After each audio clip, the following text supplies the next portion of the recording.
He knocked like he owned time itself. 3 sharp raps against the door. Not a request, but a verdict. When I opened it, my father, Richard Hayes, stood there holding a folder so thick it could choke a conscience. The smell of his cologne hit first. Expensive, dated, the kind of scent that used to mean success. "I need the money tomorrow," he said flatly, shoving the folder into my hands. $800,000, it's Madison's debt, no delays. I stared at him, at the man who once called me his pride, and forced a smile that made him hesitate for half a breath. "Okay," I said. His eyes narrowed, suspicious. But he left, and 4 hours later, I was at the airport, the echo of my heels slicing through the empty terminal like a quiet declaration of war. I wasn't running, I was setting the stage. When he came back the next morning, he'd find the door locked and a single box waiting for him, one that contained everything he ever taught me and everything he'd lose because of it. But back then, standing in my kitchen that night, I was still processing what he'd asked. $800,000, my sister's mistake, my father's order, my silence. Richard Hayes, the man who could make a room smaller just by breathing, had once built an empire from grit and pride. Now, all that remained was control, dressed as love. Behind him, Madison had hovered, her eyes wide, her voice trembling in practiced helplessness. "Please live," she'd whispered. "We have kids. Tyler just made a bad deal. We'll pay you back." I'd laughed, sharp and humorless. "You said that last time." She twisted her wedding ring like it was a shield, and my father slammed his palm against the counter. "Enough. You'll transfer the money. Family comes first." That word, family, always felt like poison on his tongue. In his language, it meant Madison first. When they left, the house felt different. Not empty. Awake. I sat at my counter, opened the folder, and saw the truth laid out in cold ink. Tyler's gambling slips, Madison's designer purchases, my father's signature at the bottom, tying their recklessness to my name. It wasn't about the money anymore. It was about control, about the rope they'd been tightening around my throat for years while calling it love. I poured a glass of water, watching the city lights flicker beyond the window, and wondered how many daughters had been raised to believe that duty and sacrifice were synonyms for affection. $800,000, a sister who never changed, a father who never stopped, and me, the daughter who finally would. By midnight, my decision was already written in my pulse. I logged into 3 accounts, personal, business, and one no one in my family even knew existed. Years of watching my father move money like chess pieces had taught me the rules and how to rewrite them. First, I froze the joint trust he'd conveniently attached his name to for convenience. Then I moved my personal funds somewhere no last name could reach. Finally, I called Laura Bennett, my attorney and the only person who'd ever seen the truth behind my composure. "Tell me you're finally doing it," she said, her voice groggy but alive. "I'm done financing their mistakes," I replied. "Good," she said. "Quiet or dramatic?" I smiled into the dark. Both. The night grew still as each legal motion clicked into place. Power of attorney revoked, signatory rights stripped, titles transferred. Every digital signature felt like a quiet exhale I'd been holding for years. Then came the box. Plain, brown, unassuming. Inside, I began to build a reckoning. Copies of wire transfers, mortgage documents, screenshots of every message where they begged or demanded. On top, a cashier's check for $10,000, and a note written in my calmest hand. "You always said family comes first, Dad. Maybe family should come honest first. What's inside isn't revenge. It's a receipt." By dawn, the tape was sealed. The sound echoed through my apartment like a gavel striking wood. Tomorrow at noon, Richard Hayes would come to collect. But instead of money, he'd find evidence. Instead of obedience, he'd find truth. I looked out at the city one last time, the skyline bright and indifferent, and whispered to no one. Perfect. The morning air felt different, lighter somehow, as if the city itself knew I was leaving it behind. By 9 a.m., my suitcase was packed. Passport, laptop, one photograph of my mother and me at the lake. Nothing else. No heirlooms, no trophies, no reminders of a house that never really felt like home. The wheels of my suitcase hummed softly against the pavement as I rolled it to the car. I wasn't nervous. I wasn't even sad. What I felt was something closer to clarity, the kind that comes right before a storm finally breaks. At the airport, everything moved in slow motion. Businessmen shuffled by like ghosts clutching briefcases. Children yawned against their mothers' shoulders. No one looked at me twice, and that anonymity felt like armor. While waiting in line for security, I checked my phone. 10 missed calls from Dad, 4 from Madison, and a single text. Remember who made you who you are. I turned off the screen and smiled faintly. For once, I didn't need reminders. The TSA officer looked up as I handed over my passport. "Where you headed?" he asked. "Maine," I said, starting over. He nodded like he'd heard that 1,000 times. Maybe he had. When I found my seat by the gate, I ordered coffee stronger than my conscience and watched the sunrise bleed across the glass, painting the world in gold. The last time I'd flown anywhere was for Madison's wedding, a weekend of rehearsed smiles and unpaid bills. Now, I was flying towards silence. By the time the plane lifted off, the city was just a patchwork of light and memory beneath me. I closed my eyes and imagined my father standing in my living room, folder in hand, ready to collect. I could almost hear his voice, that commanding tone that had built empires and broken people in equal measure. But this time, when he knocked, he'd find nothing but silence and a box that told the truth better than I ever could. At exactly 12:30 p.m., my doorbell camera blinked to life, a detail I wouldn't see until later that week, sitting on a rented porch overlooking the Atlantic. The footage arrived as an email notification, time-stamped and sharp.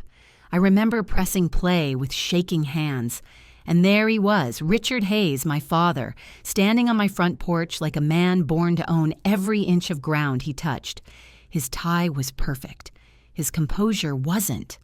"Olivia," he barked, pounding on the door. "Open up, we had a deal." Madison hovered behind him, makeup flawless, eyes frantic. "Maybe she's out," she whispered, her voice unsure, her confidence cracking.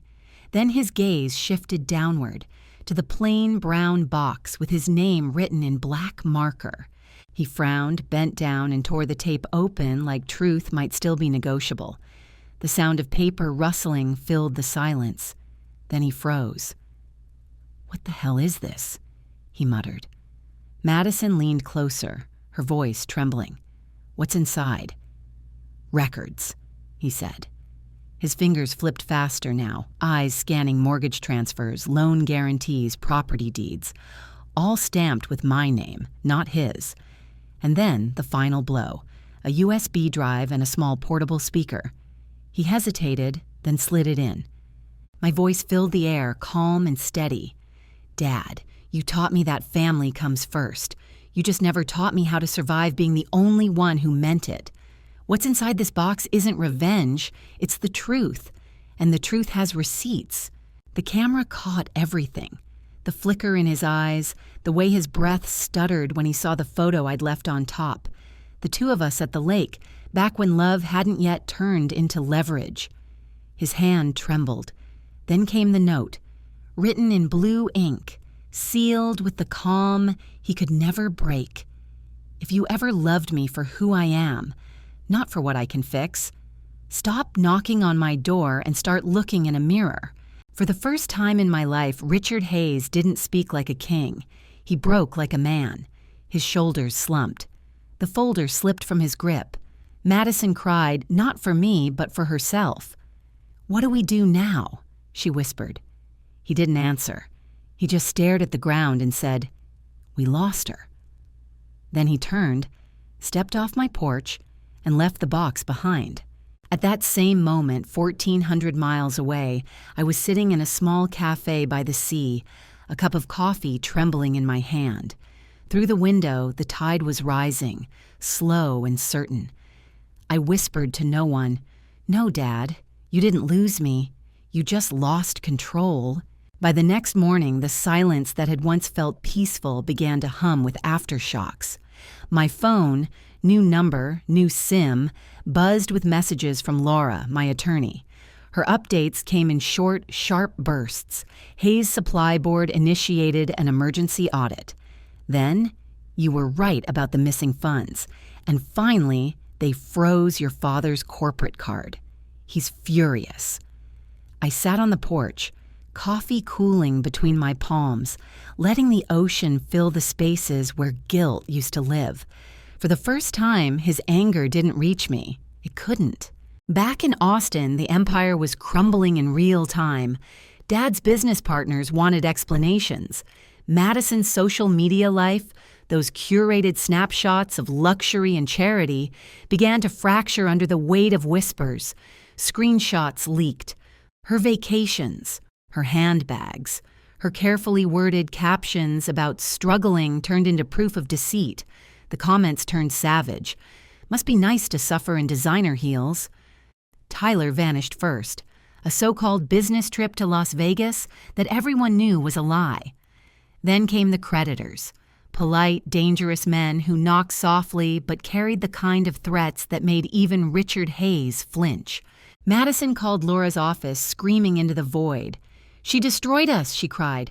Laura's assistant said she hung up when Laura replied, "No, she just stopped saving you." That night, Laura called me. "He's unraveling, Liv," she said softly. "You did what had to be done, but he's spiraling." I closed my eyes. "I know," I said. "He needs to." It was almost midnight when another email arrived. Footage from my neighbor, Mrs. Morales.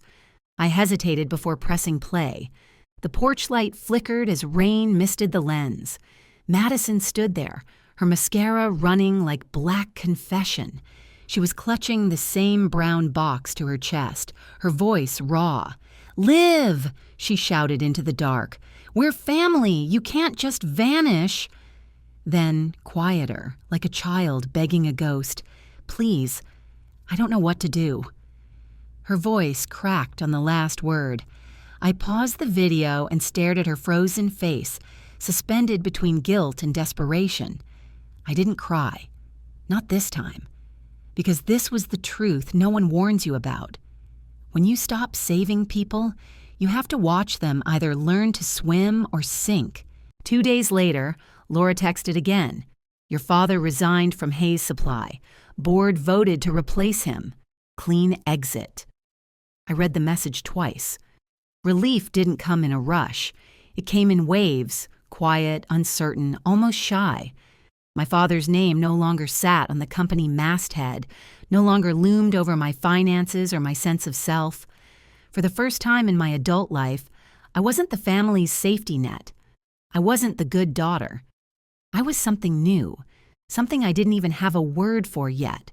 That evening, I walked along the shoreline, the sky painted in bruised pinks and blues. I thought of my mother, of how she'd once told me, "Freedom doesn't mean leaving. It means not needing permission to stay." Back then, I hadn't understood. Now I did. The wind lifted my hair as I whispered into the salt air. I'm done asking for permission. It was a week later when the unknown number appeared on my phone. I almost ignored it. But something, some quiet intuition, made me answer. Olivia. My father's voice was softer than I remembered, stripped of its authority. "We need to talk." I froze. "Why?" "Because I finally understand what you did."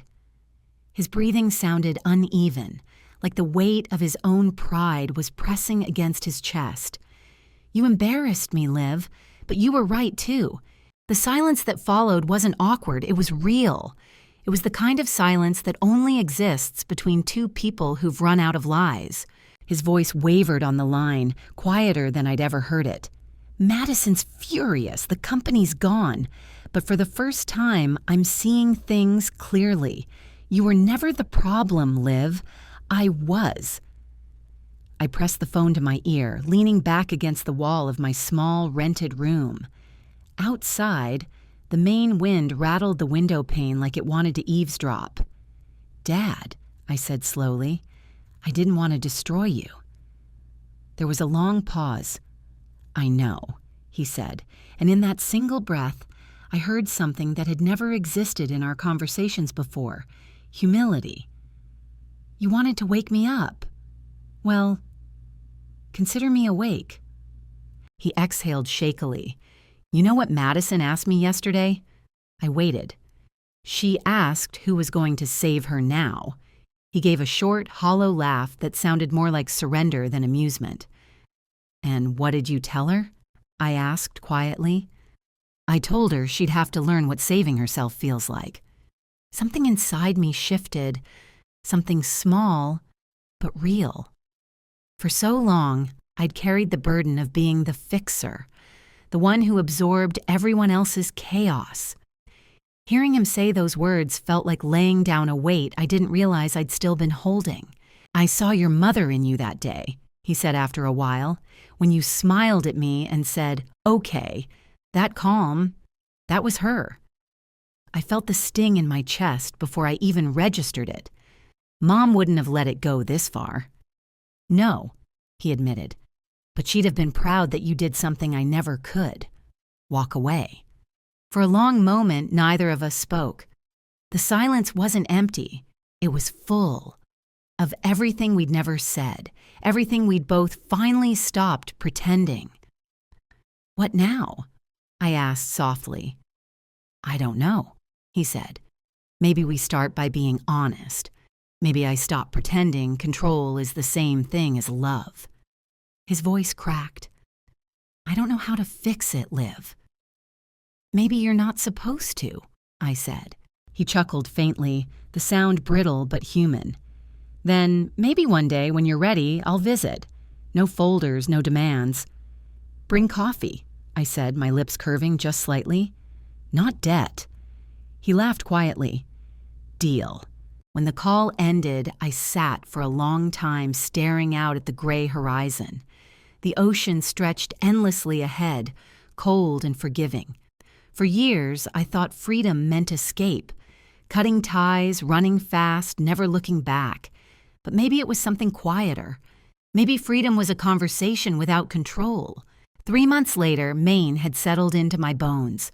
The salt in the air, the hum of gulls at dawn, the way mornings smelled like coffee and rain.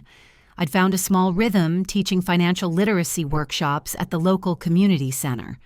10 women at first, all carrying their own stories. Mothers who lent too much, daughters who forgave too often, sisters who believed love meant sacrifice. When I spoke to them about boundaries, about self-worth, I wasn't lecturing. I was confessing. One evening, Madison called. Her voice was calm this time, stripped of the trembling performance I'd known all my life. "Dad's doing better," she said softly. "He joined some kind of group, accountability something." "That's good," I replied. "And you?" She hesitated. "I got a job, real one, furniture store." There was a tiny, nervous laugh. "You proud of yourself yet?" I asked gently. "Trying to be," she said. "Didn't think starting over would feel this quiet." "It's supposed to," I told her. "Quiet means you stopped running." Then came the words I never expected to hear. "Thank you, Liv," she whispered, "for not rescuing me." After the call, I sat there for a long time, staring out at the water. And for the first time in years, the tears that came weren't from anger or exhaustion. They were from peace. A few weeks later, a postcard arrived in the mail. The photo showed a fishing dock in calm blue water. My father's handwriting, small and uneven, read, "You were right. I taught you everything about business and nothing about love. Learning now. Proud of you. Dad." I pinned it above my desk. That night, I walked down to the shoreline, the sky clear and merciful. I thought about the box, the flight, the fallout, and the fragile new beginnings that had grown from all of it. For the first time, there was no anger left, no expectation of closure, just stillness. Sometimes, the bravest thing a daughter can do isn't to forgive or to fight, but to finally stop carrying the weight that was never hers to hold. If this story moved you, take a moment to like, share, and subscribe for more true stories of courage and self-worth. And tell me in the comments, have you ever had to let go to find peace?